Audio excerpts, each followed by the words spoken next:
Did you know? Naglaro sa NCAA ang mga pros na ito.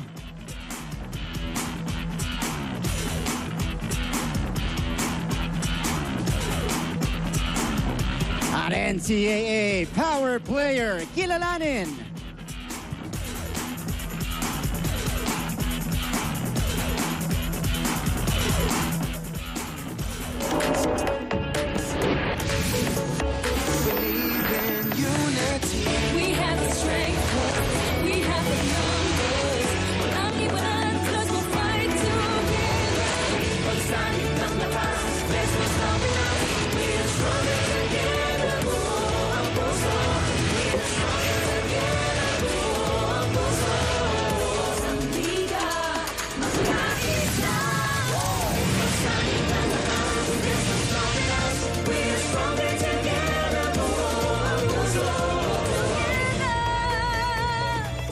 Good afternoon sa inyo lahat, mga kapuso. We are back here inside Paco Arena Events and Sports Center sa lungsod po ng Maynila. Nagbabalik ang inyong favorite in-between and sports and entertainment show. This is Game On. My name is Marty Javier.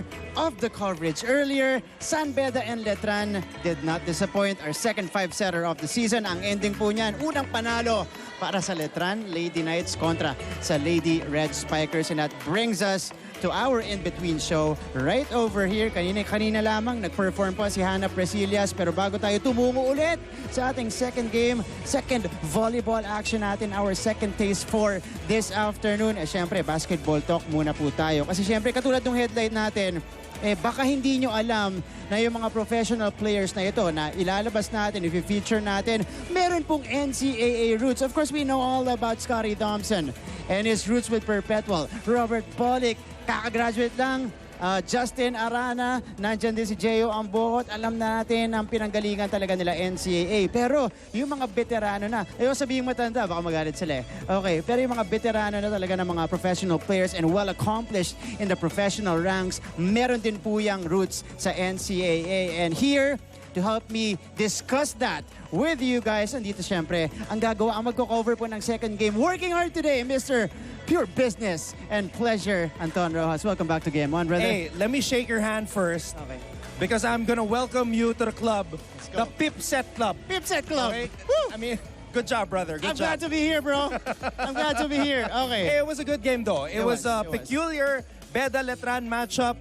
But, you know, even though they were at the bottom of the team standings, as we said, whenever these two teams face off here in the NCAA, it's always gonna be a good one. Yeah, it's a different flavor. Yep. Always. Talagang may rivalry in play pagdating na sa San Beda and Letran. Okay, but let's talk about basketball this time around. And you're very familiar with these players, Anton. Let's start with the Blur. At one point, he was one of the best point guards. The best point guard in Asia. In Asia. There you go. Jason Castro.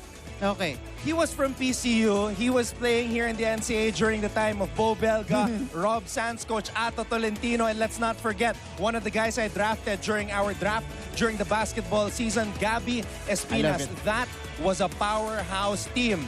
But nobody thought that Jason Castro would become the best point guard in Asia. But he did, and he played for so many years for Gilas Pilipinas, and he's definitely one of the guys at the top of my head when I think of the greatest players to have played here in the NCAA and made an impact in Philippine basketball. That's right.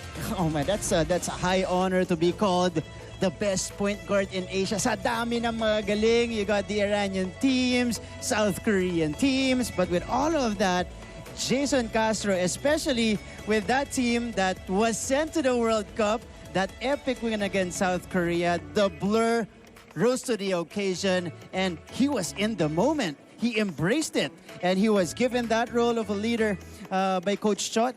He took it upon himself to bring the Philippines back to the World Cup. Yeah, you mentioned that epic win against South Korea.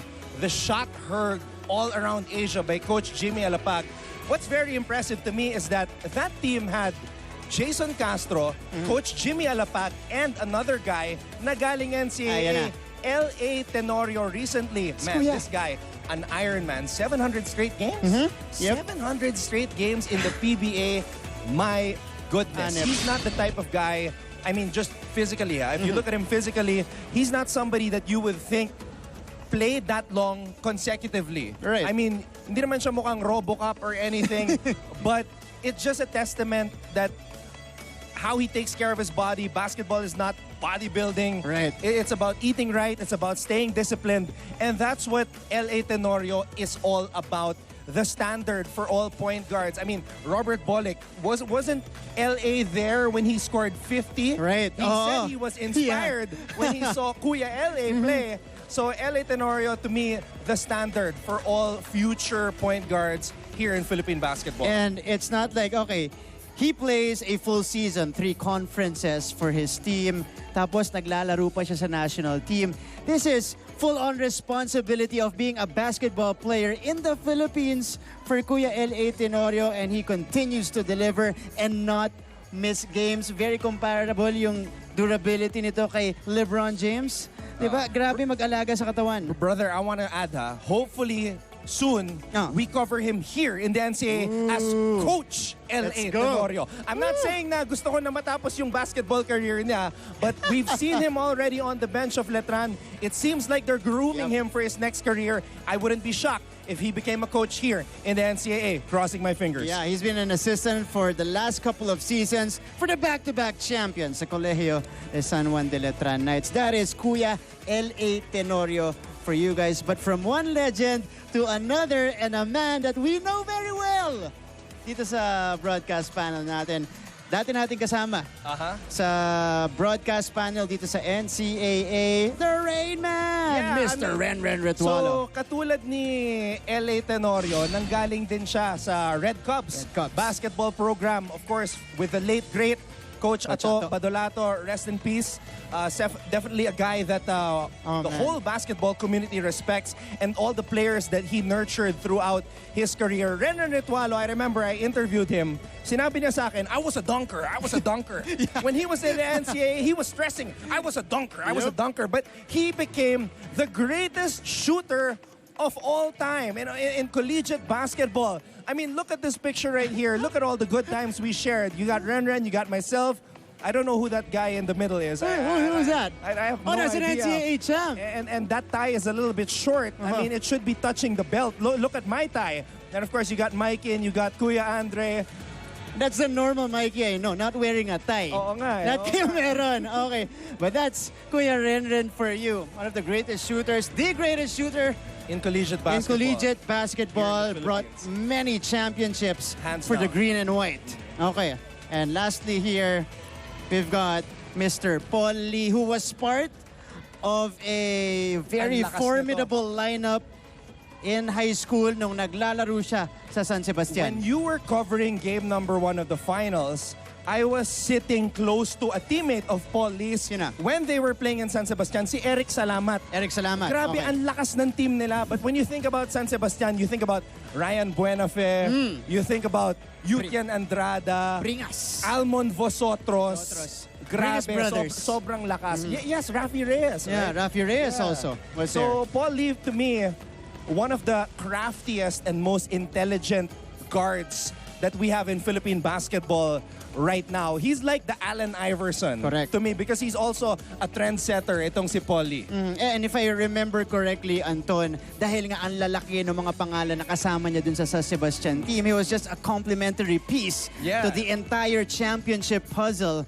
for San Sebastian that time. And then in college, he emerged as one of the stars. Okay. I agree, and that just goes to show that as long as you're here in the NCAA and you're part of a winning team like San Sebastian, even though you were not the star in that particular team, things can change in the pros, because alam naman natin dito sa NCAA, pag nakatanggap ka ng bola, the floor is yours. The floor is yours. It's up to you to show off your creativity and skill, and that applies when you move on to the next level. There you go. Well said, Mr. Pure Business and Pleasure. Anton Rojas, thank you so much for joining us here, brother. You never let go of the pleasure. I know, I won't. And I won't ever let go of it, because you got me started already, so I'm gonna keep it going. And speaking of keeping it going here on the show, oras na po para kilalanin natin ang ating NCAA Power Player. Bibigyan namin kayo ng preview maya-maya lamang. Mapapanood niyo yan sa pagbabalik ng Game On!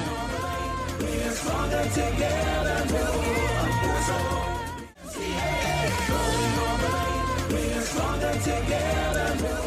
Nanonood pa rin kayo ng Game On dito po sa loob ng Paco Arena, and we are about to meet our second NCAA Power Player of the Week na nagdala ng 24 points last week. That is a season high dito po sa NCAA Season 97. Ito po, kilalanin na natin siya mula sa San Sebastian.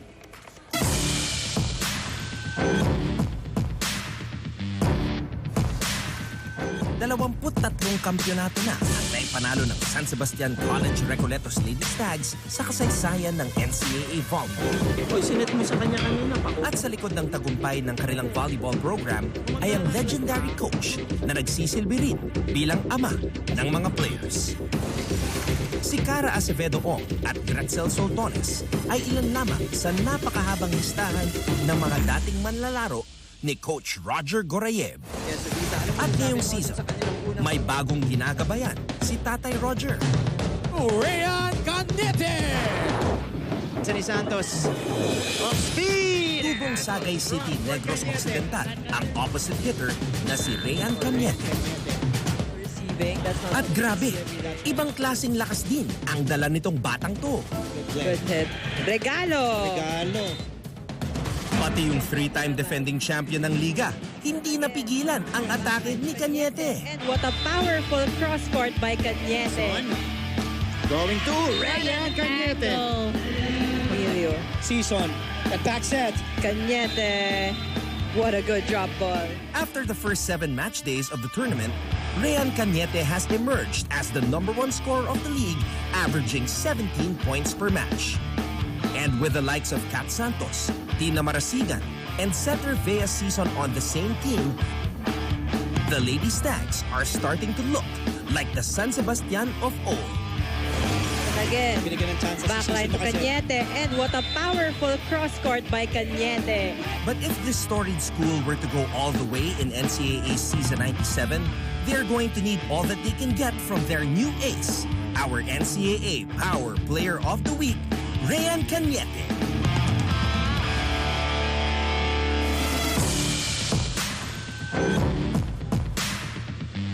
Reyann Cañete from the San Sebastian Lady Stags, our second NCAA Power Player for this week. Ito, magpapatuloy kaya ang kanyang hot streak? Mamaya malalaman po natin yan dahil kasama si Reyann sa ating second game for today. And our second game will feature, two teams right now na merong 2-1 na kartada.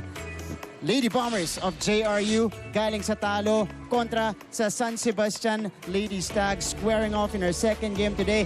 And I wish, ang magko-cover po nito si Anton at syempre kasama ang nag-iisang legend ng San Sebastian, the Lady Beast, Gratzel Soltones. I-cover po niya ang kanyang former team, former coach for the first time this season.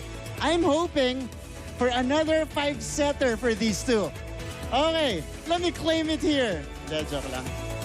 Pero syempre maganda po yan para dito sa liga. So abangan niyo po yung laban ng JRU at San Sebastian, which will come right after Game On. But it has been Martin Javier saying thank you once again for tuning in your favorite in-between and sports entertainment show. Ito po ang Game On! We're stronger together.